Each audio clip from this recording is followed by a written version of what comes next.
Every morning when I wake up, before breakfast, I always go down to a newspaper stand nearby and buy the New York Times.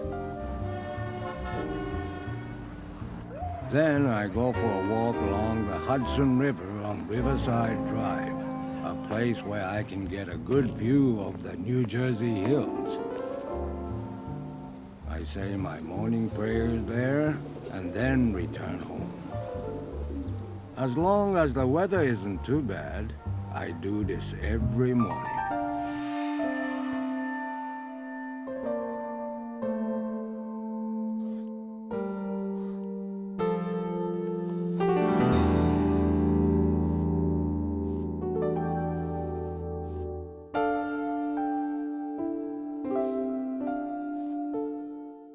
I am Henry Sugimoto, an artist.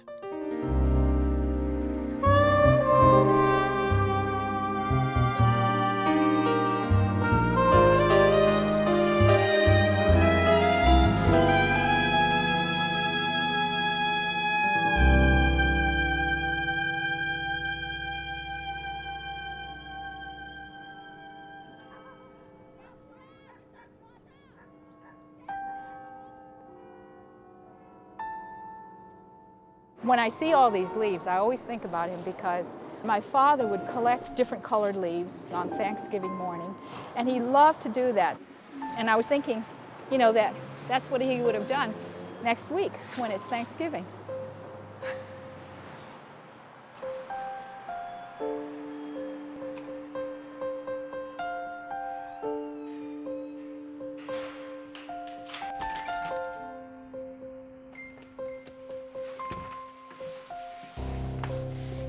This particular room was his because it has northern light. There's no sunlight or anything that really comes into the room, so the light is always even, and so Dad always painted by daylight.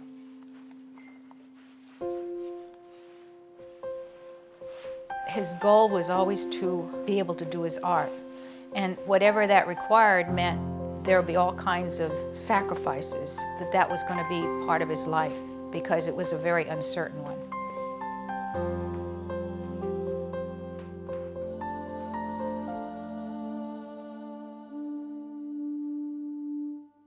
I thank my grandfather for the fact that I decided to become an artist stems from my childhood. My father immigrated to the United States when I was an infant, leaving behind my mother, my younger brother, and me. When I was 9, my mother was called to join him. I spent my childhood raised and educated by my grandparents. My grandfather had formerly been a samurai of Kishu, the Wakayama region. When the samurai were outlawed at the beginning of the Meiji period, my grandfather became an ordinary citizen. He was given some money, cut off his top knot, dressed in civilian clothes, and moved to the country.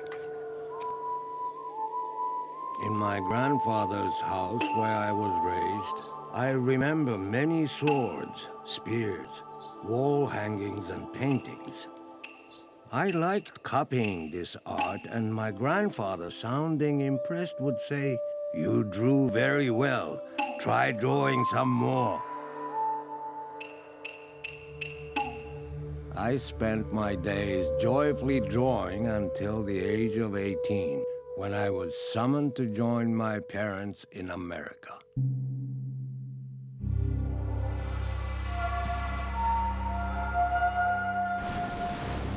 It was a month before I finally reached San Francisco. When I got off the boat, a man who appeared to be my father met me. We had never really seen each other before, and for a whole day we rode the train as strangers to Hanford. My mother had aged, but her face was clearly the one I had engraved in my heart. The family had grown and changed, but now we had all come together in America. Hanford was unusually small. About 10 Japanese families ran small businesses, and 100 or so more worked as sharecroppers in the area. My father ran a boarding house, charging a small fee to the issei who came for harvesting work. In May, when I first came to Hanford, the apricots were in season. I remember riding 5 miles on a bicycle with my father to work with him at an American's orchard. I had never done anything like this in Japan. By noon, sweat poured down my body and I nearly blacked out from the Central California heat. After the apricot harvest was over, it was time for the peaches, and then the grapes. I never stopped working until school began in the fall. I knew my father had brought me from Japan with dreams of starting a farm together. If I worked alongside him and handed over the money I earned, I would become dependent on his support to study. I decided to move into the dormitory above the Japanese Presbyterian Church and work on my own. And the grapes are nice in the morning. Yeah, it had such a nice bloom on it. Exactly. That's what we were told when we were picking grapes. Keep the bloom on. Don't take the bloom off. My oldest sister, Susie, became Henry's wife. We were 10 years apart. I'm not sure whether they met in church or not, but then I used to see him a great deal here.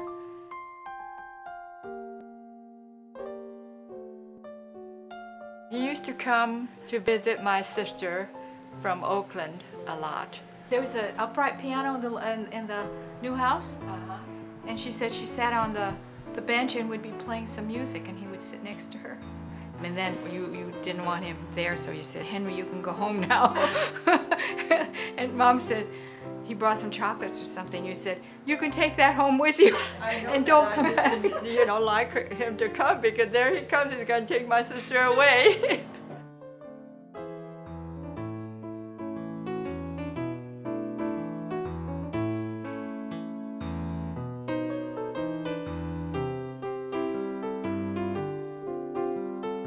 My dream of a life of art was set aside.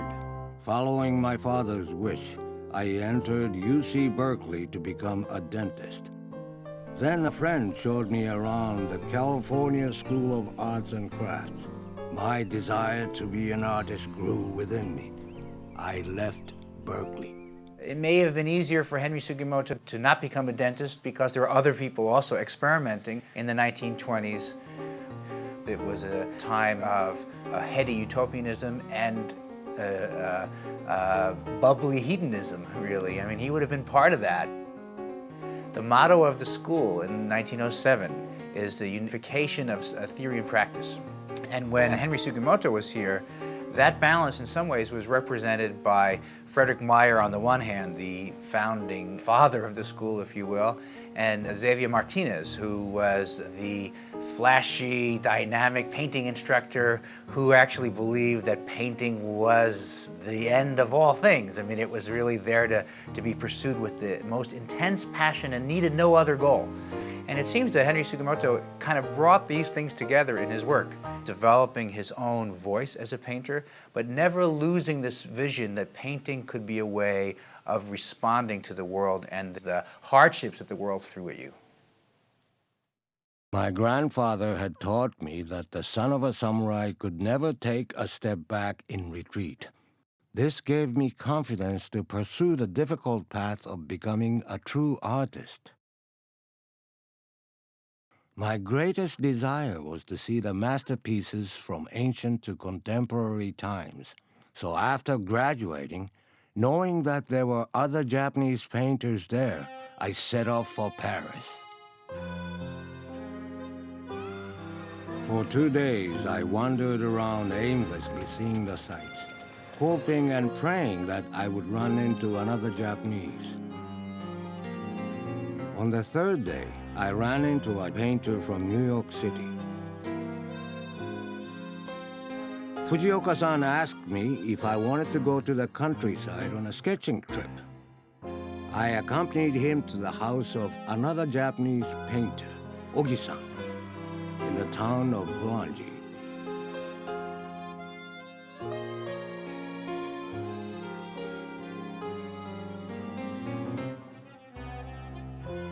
I eagerly explored nearby villages and sketched the rural landscape every day, a man possessed.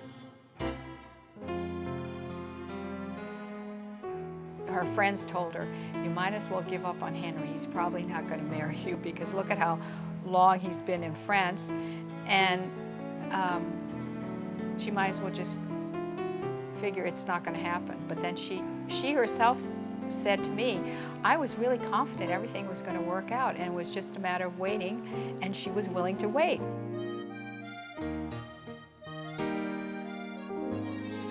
Salon d'automne. My painting had been rejected the year before, and I had felt quite forlorn. If rejected again, I wouldn't be able to face my friends. I returned home early one day to find 3 Japanese painters out on the lawn. They shouted, "A notice just arrived! Congratulations!" I wondered if this wasn't a dream. Far View of Villiers had been accepted. On the verge of tears, I joined the 3 painters and drank a beer to celebrate.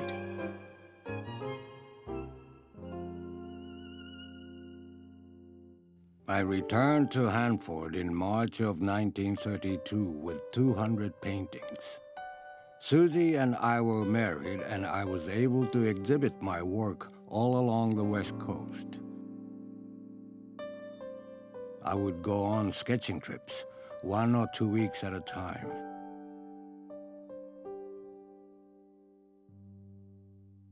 During the summer of 1938, I traveled to Mexico, exhibiting there as well.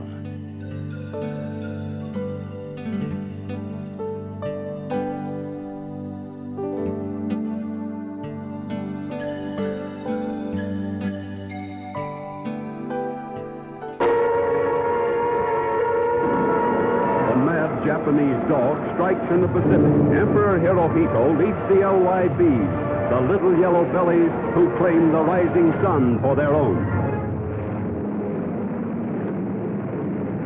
December of 1941, the Second World War. At that time, Susie and I lived above her family's laundry in Hanford with our daughter Madeline. Had I only been an artist, I would have had nothing to worry about. But I was teaching Japanese school part-time, and Japanese school teachers from Los Angeles to San Francisco were being taken by the FBI. It's funny because you don't really remember a lot of things, just incidents. The light that was, there was like a wire that went all the way across, and it was dark, and there was just one light here. We heard the car coming up, and I remember him going over here and looking just really carefully, you know, to see if they actually were coming for him. But then that's really all I remember. I mean, he didn't go away.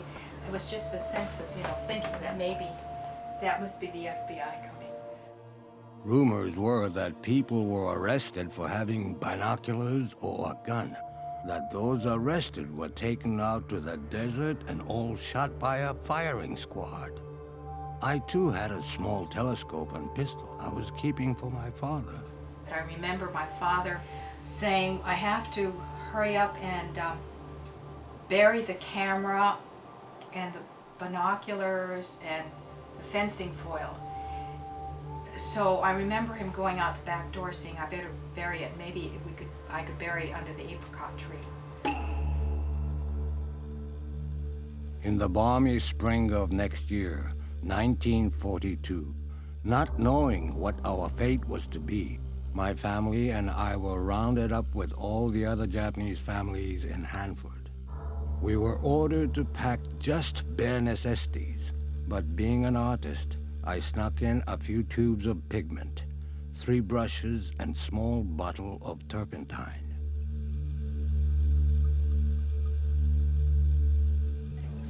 On that first day, we had packed a lunch of rice balls. Madeline, only 5 at the time, finished eating them and asked us, "When are we going home?" Then we boarded the big train. Just 1 seat for 3. We squeezed like that for 10 days. Fresno to Arkansas was a long way to go. So I was kind of lying across their laps. And well, when it got dark, I was kind of nervous about that at night because they turned the lights out so we can go to sleep. And we knew it was time to sleep then. Even though shades were down, you didn't know if it was night and day, but when they turn all the lights out overhead, then you know it's time to sleep. And I just felt so uncomfortable. I could just never find a good position lying across my parents' lap. We rode in the back of a truck to the Jerome camp. This camp was built in the middle of a snake-infested swamp, a small city containing Japanese Americans of every age and background. So suddenly our lives changed. It felt so bad, especially because I was married too. We couldn't tell the future, how many years we'd have to live this life. I thought my life as an artist was over. People were able to purchase raw canvas, and they would use that and put their possessions in it and then tie it up with a rope, and that was how they carried it around. So when we got to camp, my father noticed that they were discarding it because once they were in the rooms, they didn't need that anymore. So he thought, well, this is great because if they're going to throw it out, he was going to make use of it because it's canvas.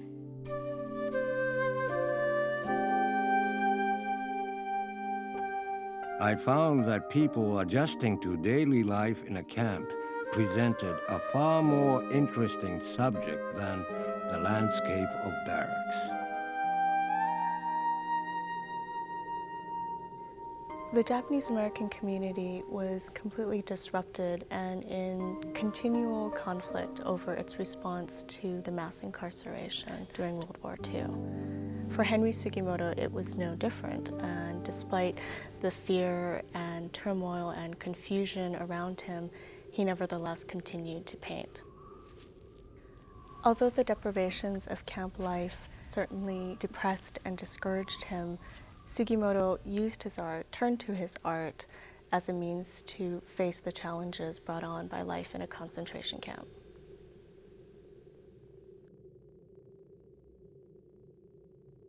He was the authentic artist that lived through the relocation, was aware of the historical importance of this year thing, and stayed there and trying to capture the camp life and so on in his way to the very end.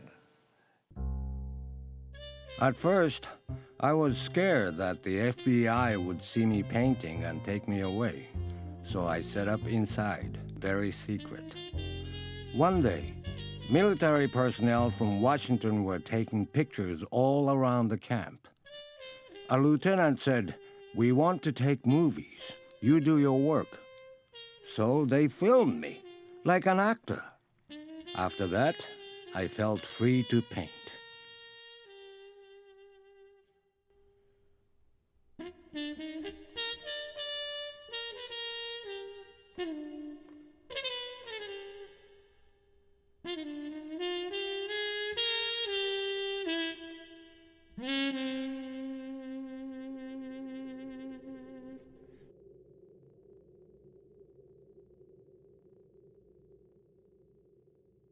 it was a kind of a dry method of painting. And then later on, he's using a lot more pigment on there because he's not using raw canvas, and he's not afraid that he's going to ruin his canvas by getting it smeared up with a bunch of oil paint, you know.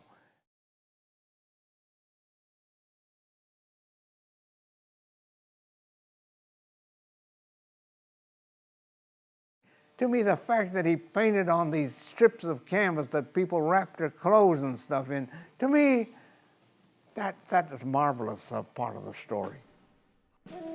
A telegram arrived. My younger brother, Ralph, who had been in the U.S. Army since before the war, was wounded in combat in Europe. The extreme irony of the Nisei fighting while their wives and babies were incarcerated in camps compelled me to depict this in a series of paintings.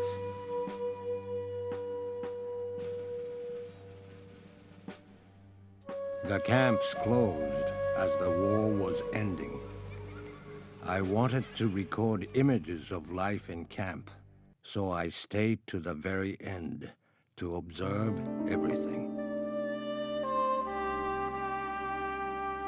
Everyone slowly began to leave, headed for various cities. After 4 hard years in Arkansas, my family also had to find a place to go. I had been told that the place to go was Cleveland or New York City. In other places, feelings towards Japanese had soured. As an artist, I had already been wanting to move to New York since before the war. This was now a good opportunity. In New York, no gallery would buy my camp paintings. Food was scarce because no one would take our ration coupons. At this lonely time, our minister from camp dropped in and offered Susie a typing job. I stayed home and became the cook. Meager as it was, we finally began our life in this great city of New York.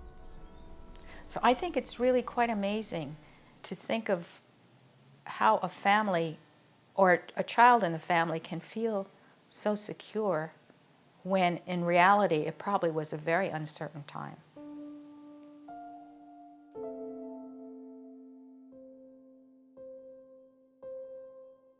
He got a job in Rutherford, New Jersey, which was to copy a design and make it usable for producing textiles. And there were times when he did bring it back and do it here in the studio, but it was work I know he didn't like. He just hated anything that somebody already had created and he had to follow and do it. I know that he never would give up doing his artwork. I mean, it would get in there somehow. It had been 10 years since I had started this line of work. One day, the company boss stopped me and said, "Sugimoto, I hear that you're already over 60. My heart started pounding. I was already 62. Suddenly, I felt a great desire well up in me to give up this job. I said to my boss, "It is true that I am over 60. Until the war, I had succeeded as an artist, and I want to take this opportunity, even though I may be old, to return to the path of an artist."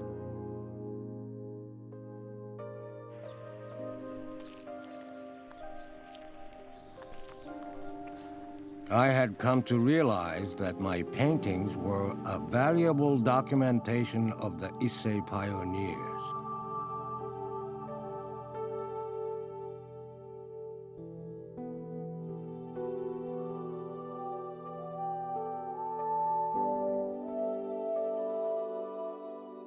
Many of my paintings were now displayed in Wakayama. That made me hopeful that my art could create a beautiful bridge between America and Japan.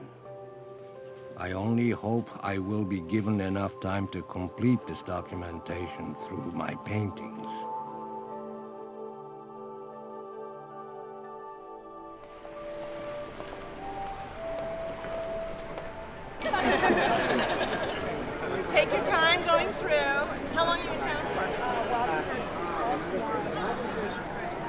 In California, Art, Image, and Identity was 6 years in the making. I think the gallery devoted to the war, where the Sugimoto paintings are presented, I think is really one of my favorites in the exhibition. I think it's one of the most powerful, perhaps difficult chapters of California's history. I think there's something about seeing his paintings in conjunction with the actual documents from the camps and the film footage that together, let's put it this way, if we didn't have the paintings, I don't think it would be as humanized.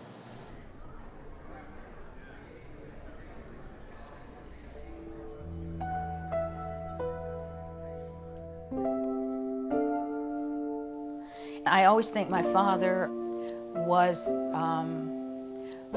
he's a very gentle person, but I think there was a tremendous reservoir of strength that kind of goes through his whole life, and a lot of it, I think, has to do with the fact that there was always this relationship to some being or something stronger than himself, and I think that carried him through.